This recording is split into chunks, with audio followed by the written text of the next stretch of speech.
إن الحمد لله نحمده ونستعينه ونستغفره ونعوذ بالله من شرور أنفسنا ومن سيئات أعمالنا من يهده الله فلا مضل له ومن يضلله فلا هادي له وأشهد أن لا إله إلا الله وحده لا شريك له وأشهد أن محمدا عبده ورسوله اللهم صل على محمد وعلى آله وأصحابه وبارك وسلم تسليما كثيرا كثيرا أما بعد فإن خير الحديث كتاب الله وخير الهدي هدي محمد صلى الله عليه وعلى آله وسلم وشر الأمور محدثاتها وكل محدثة بدعة وكل بدعة ضلالة وكل ضلالة في النار أعوذ بالله السميع العليم من الشيطان الرجيم من همزه ونفخه ونفسه بسم الله الرحمن الرحيم لقد كان في قصصهم عبرة لأولي الألباب ما كان حديثا يفترى ولكن تصديق الذي بين يديه وتفصيل كل شيء وهدى ورحمة لقوم يؤمنون بلا شبہ یقیناً ان کے بیان میں عقل والوں کے لیے ہمیشہ سے عبرت ہے ما کان حدیث یفترا یہ ہرگز ایسی بات نہیں جو گھڑ لی جائے ولیکن تصدیق الذی بین یدی لیکن اس کی تصدیق ہے جو اس سے پہلے ہے اور ہر چیز کی تفصیل ہے وَهُدًى وَرَحْمَةً لِقَوْمٍ يُؤْمِنُونَ اور ان لوگوں کے لیے ہدایت اور رحمت ہے جو ایمان رکھتے ہیں بھائیو دوستو بزرگو قابل احترام خواتین اسلام اللہ احکم الحاکمین نے اپنی کتاب مقدس میں قرآن کریم میں پہلے لوگوں کے پہلی امتوں کے حالات بیان کیے ہیں واقعات بیان کیے ہیں ان سے اپنے بندوں کو آگاہ کیا ہے بتلایا ہے تاکہ وہ ان سے عبرتیں حاصل کریں ان سے نصیحتیں حاصل کریں ان کے اندر وعد و ہدایت کے بے شمار پہلو پوشیدہ ہیں تاکہ مومن جہاں مومنوں کا ذکر ہو اس کے ایمان میں اضافہ ہو ان کے ایمان کی استقامت کو جاننے سمجھے سوچے اور پھر اپنا محاسبہ کرے کہ وہ کیسے لوگ تھے کہ تکلیفوں کے باوجود بھی انہوں نے ایمان کو نہیں چھوڑا اور جہاں اللہ کے دشمنوں کافروں منافقوں کا ذکر ہے ان سے بھی عبرت حاصل کرے کہ کس طرح انہوں نے اللہ ذوالجلال کے احکام کو پسے پشت ڈالا دنیا میں بھی وہ ذلیل و رسوا ہوئے اور آخرت میں بھی ان کا ٹھکانہ جہنم ہے یہ جو واقعات اللہ نے قرآن کریم میں بیان کیے ان میں ایک واقعہ قارون کا واقعہ ہے جو سورہ قصص کے آخر میں اللہ ذوالجلال نے بیان کیا اللہ مالک فرماتے ہیں ان قارون کان من قوم موسیٰ فبغى علیہم فرمایا قارون قوم موسیٰ کا ایک فرد تھا پھر ان کے خلاف سرکشی کر بیٹھا مفسرین نے لکھا ہے کہ یہ بنی اسرائیل میں تھا سیدنا موسیٰ علیہ الصلاۃ والسلام کا قریبی رشتہ دار تھا بعض نے ان کا چچا زاد بھائی لکھا ہے، اور اس کو اللہ ذوالجلال نے بڑی دولت دی تھی، بڑی طاقت قوت دی تھی، اس کا اپنا لشکر تھا، اس کی اپنی فوج تھی۔ فرمایا وَآتَيْنَاهُ مِنَ الْكُنُوزِ مَا إِنَّ مَفَاتِحَهُ لَتَنُوءُ بِالْعُصْبَةِ أُولِي الْقُوَّةِ إِنَّ إِذْ قَالَ لَهُ قَوْمُهُ لَا تَفْرَحْ إِنَّ اللَّهَ لَا يُحِبُّ الْفَرِحِينَ۔ اس کے پاس بڑے خزانے تھے، اس کے پاس اتنے خزانے تھے کہ بعض مفسرین نے لکھا ہے کہ ان کی چابیاں 70 سفید خچروں پر لادی جاتی تھیں، اتنے خزانے تھے۔ اب آپ خود ہی اندازہ لگائیں، جس کی چابیاں اتنی زیادہ ہوں اس کے خزانے کتنے ہوں گے۔ لیکن موسیٰ علیہ السلام اس کو سمجھاتے ہیں کہ تیرے مال میں اللہ کا بھی حق ہے، لہذا زکوٰۃ ادا کرو۔ اس کے دل میں سرکشی، مال جیسے بعض لوگوں کا حال ہوتا ہے، مال جمع کرتے ہیں، 99 کے چکر میں ہی گزر جاتی ہے زندگی،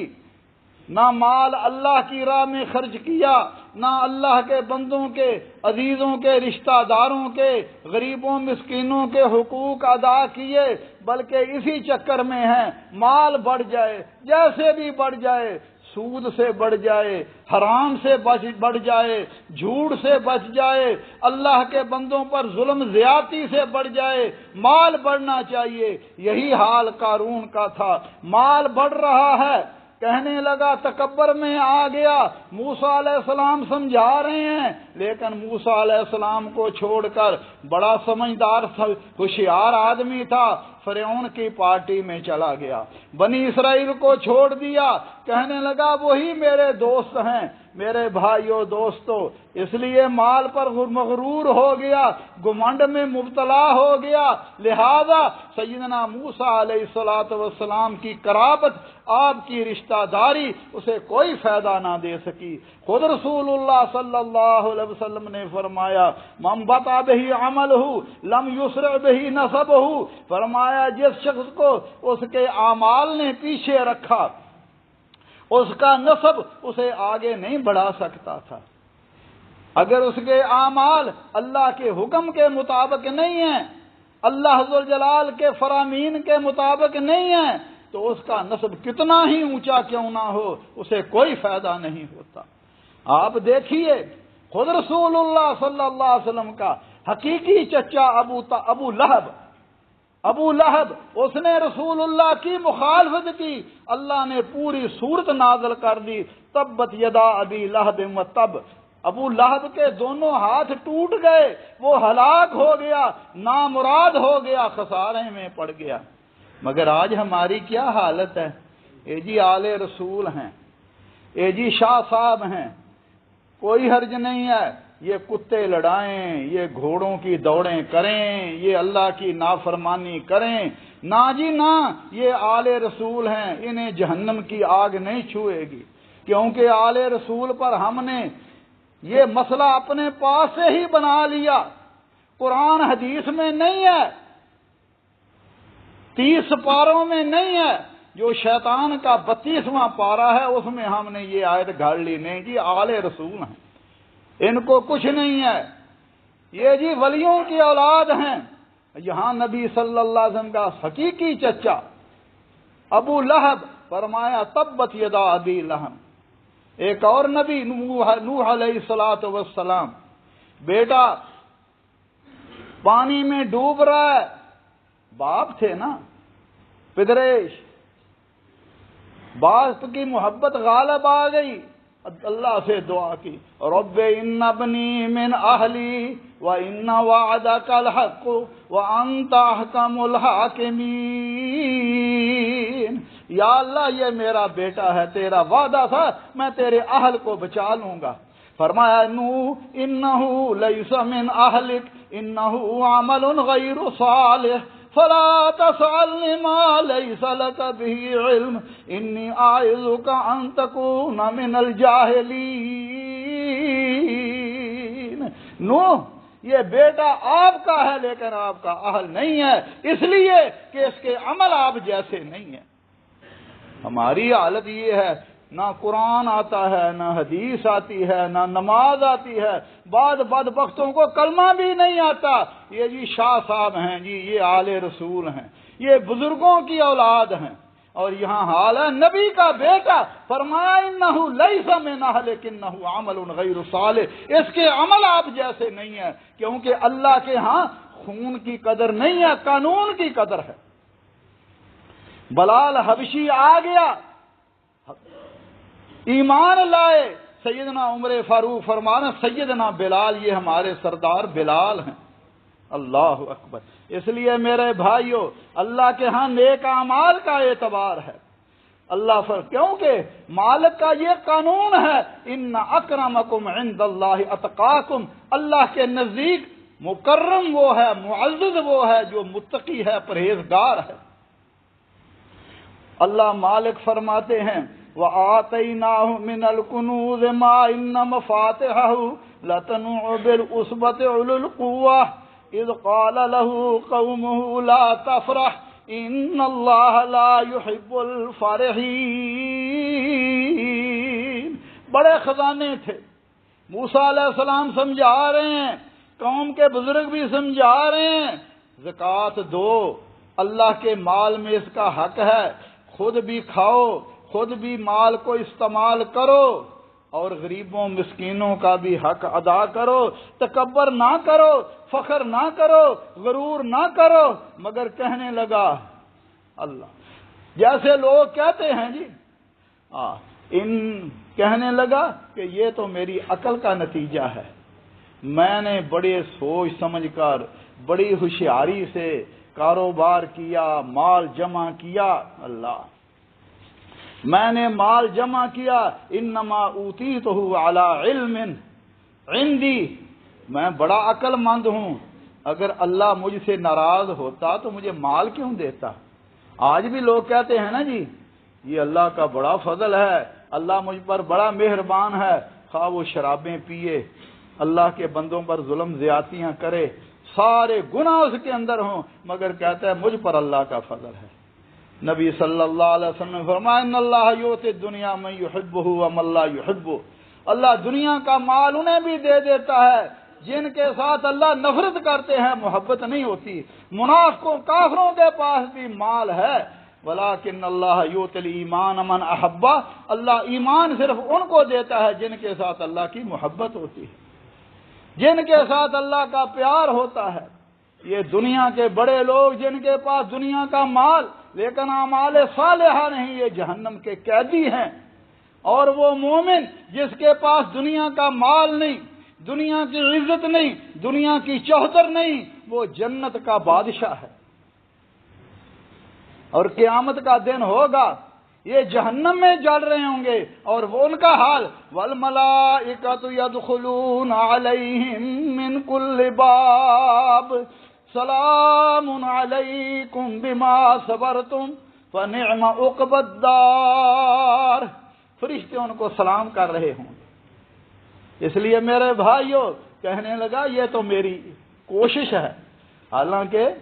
فرمایا دنیا میں اپنا حصہ نہ بھول، تیرے جسم کا بھی حق، تیرے اہل کا بھی حق، ہر ایک کو اس کا حق ادا کر، وَأَحْسِنْ كَمَا أَحْسَنَ اللَّهُ إِلَيْكَ،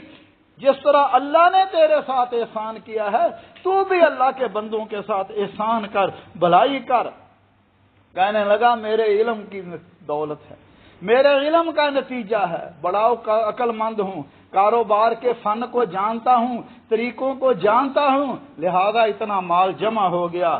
اللہ فرمایا، اللہ ذوالجلال فرما رہے ہیں تو جسے پہلے بڑے بڑے لوگ آئے انہوں نے بڑا مال جمع کیا، اولم یعلم ان اللہ قد اہلک من قبلہ من القرون من هو اشد منہم قوتا واکثر جمعا، کیا اسے معلوم نہیں کہ اللہ نے تم سے پہلے کتنی قوموں کو ہلاک کر دیا، تباہ و برباد کر دیا، جو تم سے زیادہ طاقتور بھی تھے اور مال جمع کرنے والے تھے۔ وَلَا يُسْأَلُ عَنْ ذُنُوبِهِمُ الْمُجْرِمُونَ، اور مجرموں سے ان کے گناہوں کے بارے میں نہیں پوچھا جائے گا کہ یہ گناہ تو دنیا میں نہیں پوچھا جائے گا، کیونکہ ان کا ریکارڈ ہو رہا ہے فرشتے لکھ رہے ہیں جو کر رہے ہیں، ما یلفظ من قول الا لدیہ رقیب عتید، جو کر رہے ہیں فرشتے اس کو لکھ رہے ہیں کرامن کاتبین، اس لیے قیامت کے دن ان کو ذلیل و رسوا کرنے کے لیے تو پوچھا جائے گا یہ مال تمہیں دیا تھا، تو نے اس کا حق کیسے ادا کیا، لیکن ان کو مجرموں کو یہ نہیں پوچھا۔ آج بھی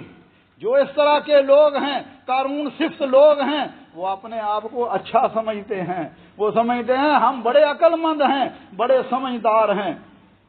حالانکہ مومن کا یہ حال ہے، اللہ کی نعمت آ جائے اللہ کا شکر ادا کرتا ہے، تکلیف آ جائے صبر کرتا ہے۔ یہ سلیمان علیہ السلام کو اللہ نے بڑی حکومت عطا فرمائی تو کیا کہا، فرمایا ھذا من فضل ربی لیبلونی ااشکر ام اکفر، یہ میرے رب کا فضل ہے تاکہ مجھے آزمائے کہ میں شکر کرتا ہوں کہ نہ شکری کرتا ہوں۔ اللہ مالک فرماتے ہیں وَنَبْلُوكُمْ بِالشَّرِّ وَالْخَيْرِ فِتْنَةً وَإِلَيْنَا تُرْجَعُونَ، ہم تمہیں بھلائی کے ساتھ بھی اور برائی کے ساتھ بھی آزماتے ہیں بطور آزمائش کے، اور تم ہماری طرف ہی لوٹ کے جانا ہے۔ میرے بھائیو دوستو، یہ دنیا میں حقیقت، دنیا ہمیشہ رہنے کی جگہ نہیں ہے، یہ فتنوں کی جگہ ہے، پریشانیوں کی جگہ ہے، لہذا مومن ہر حال میں اللہ کا شکر ادا کرتا ہے، اور ایک دن اپنے فوج کے ساتھ، اپنے لشکر کے ساتھ، اپنے ساتھیوں کے ساتھ نکلتا ہے۔ فخرج علی قومہ فی زینۃ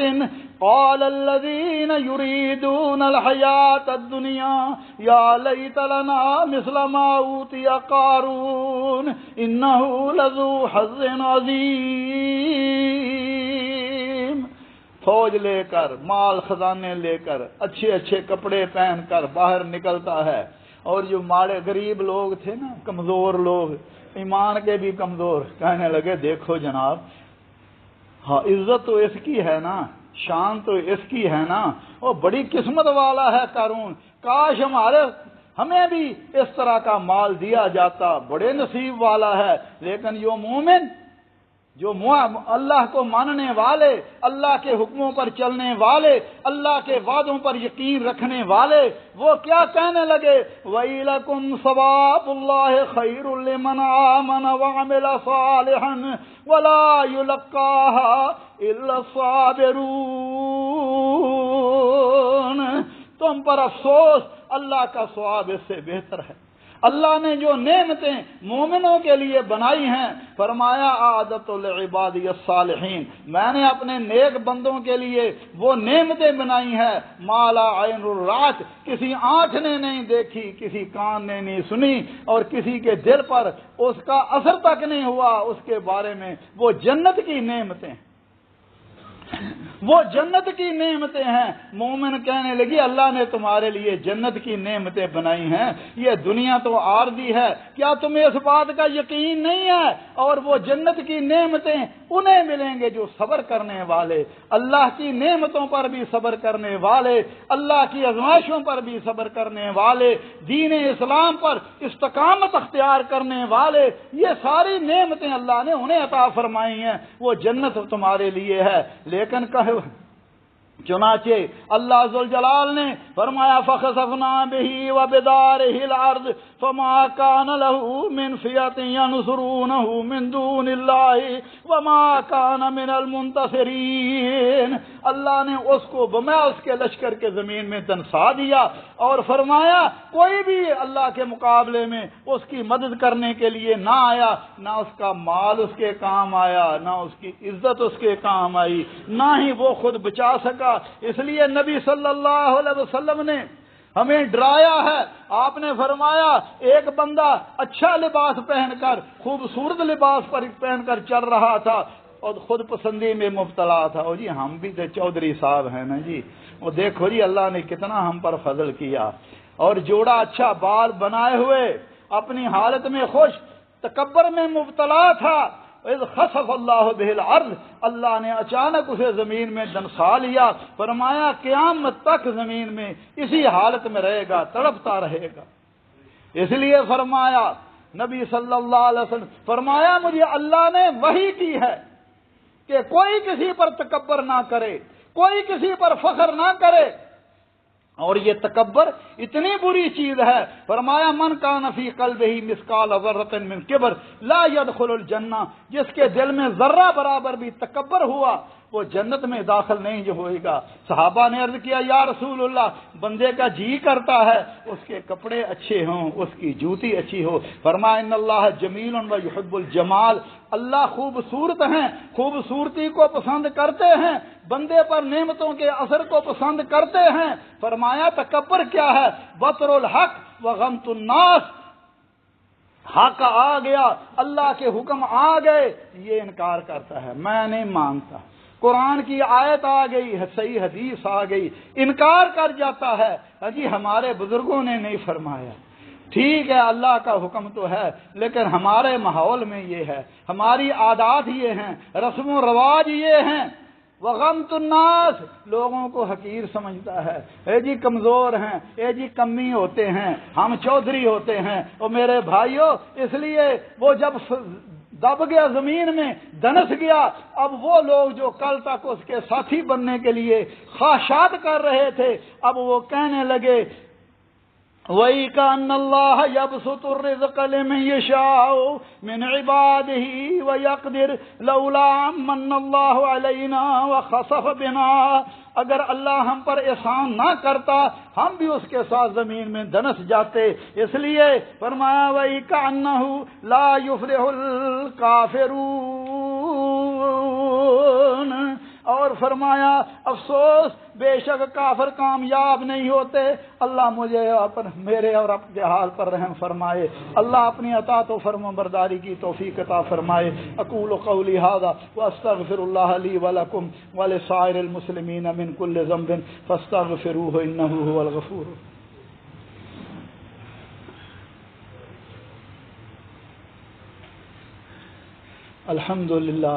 الحمد للہ وسلام علی عبادہ الذین اصطفیٰ، اشہد ان لا الہ الا اللہ وحدہ لا شریک لہ واشہد ان محمدا عبدہ ورسولہ صلوات اللہ ربی وسلام علیہ۔ میرے بھائیو دوستو، اس قصے کے آخر میں اللہ احکم الحاکمین نے مجھے اور آپ کو اس دنیا میں زندگی گزارنے کا ایک اصول بتا دیا ہے، ایک طریقہ بتا دیا ہے۔ اگر اس طرح رہو گے کامیاب ہو جاؤ گے، اس طرح کے وہ برخلاف ہوگے، اس کی مخالفت کرو گے، جس طرح قارون کا حال ہے تمہارا بھی وہی حال ہوگا۔ وہ کیا ہے؟ فرمایا تلک الدار الآخرۃ نجعلها للذین لا یریدون علوا فی الارض ولا فسادا والعاقبۃ للمتقین۔ فرمایا یہ آخرت کا گھر، یہ دنیا تو رہنے کی جگہ نہیں ہے، یہ تو عارضی اور فانی ہے، اصل چیز آخرت ہے، وہ جنت ہے۔ فرمایا یہ آخرت کا گھر ہم ان کو دیتے ہیں، ان کے لیے ہم نے بنایا ہے لا یریدون علوا فی الارض، جو دنیا میں کسی طرح اونچا ہونے کا ارادہ نہیں کرتے، عاجزی اختیار کرتے ہیں، انکساری اختیار کرتے ہیں۔ اللہ نے مال دیا پھر بھی عاجزی، مومنوں کے ساتھ بھی عاجزی، اللہ کے ساتھ بھی عاجزی، انکساری، ولا فسادا فی الارض، اور دنیا میں فساد بھی نہیں کرتے، اللہ کے بندوں پر ظلم زیادتی بھی نہیں کرتے، اللہ کی نافرمانیاں بھی نہیں کرتے۔ فرمایا ولا عاقبۃ للمتقین، اصل اچھا انجام تو متقین کا ہے، جو اللہ سے ڈرنے والے، اللہ کے حکموں پر چلنے والے۔ مال دیا تو اللہ کے حکم کے مطابق خرچ کرتے ہیں، کماتے ہیں تو اللہ کے حکم کے مطابق، اللہ کی نافرمانی نہیں کرتے، کیونکہ یہ وہ کامیابی ہے، وہ ہمیشہ رہے گی، اور ان کے لیے ہے جو اللہ سے ڈرتے ہیں۔ لیکن وہ دوسرے لوگ جنہیں دنیا کی عزت، دنیا کی کوشش، دنیا کی چودر عارضی طور پر چند دن مل جاتی ہے، لیکن وہ اس پر اتراتے ہیں، نافرمانیاں کرتے ہیں، لیکن یہ دنیا جلد زوال ہو جاتی ہے، ہمیشہ کسی کے ساتھ نہیں ہے۔ اس لیے بتلا دیا گیا کہ جو دنیا میں فساد کرتے ہیں، تکبر کرتے ہیں، آخرت میں ان کا کوئی حصہ نہیں ہے۔ لہذا اللہ ذوالجلال ہمارے حال پر رحم فرمائے۔ اللہم اکفنا بحلالک عن حرامک واغننا بفضلک عمن سواک۔ اللہم حبب الینا الایمان وزینہ فی قلوبنا وکرہ الینا الکفر والفسوق والعصیان واجعلنا من الراشدین۔ اللہم اعز الاسلام والمسلمین واذل الشرک والمشرکین ودمر اعداءک اعداء الدین۔ اللہم اغفر للمسلمین والمسلمات والمؤمنین والمؤمنات الاحیاء منہم والاموات۔ یا اللہ ہمیں بھی ہمارے بیماروں کو شفائے کاملہ عاجلہ عطا فرما۔ میرے کزن حافظ عبد الخالق صاحب بیمار ہیں، اللہ سے دعا فرمائے اللہ ان کو شفائے کاملہ عاجلہ عطا فرما۔ اللہ مرحومین پر رحم فرما، جو دنیا سے چلے گئے ہیں اللہ ان کی قبروں کو جنت کے باغ بنا۔ اللہم احفظ امیرنا وولی عہدہ لہداک واجعل اعمالہما فی طاعتک ورضاک۔ اللہم اجعل هذا البلد آمنا مطمئنا وسائر بلاد المسلمین یا ارحم الراحمین۔ عباد اللہ رحمکم اللہ، ان اللہ یامر بالعدل والاحسان وایتاء ذی القربى وینہی عن الفحشاء والمنکر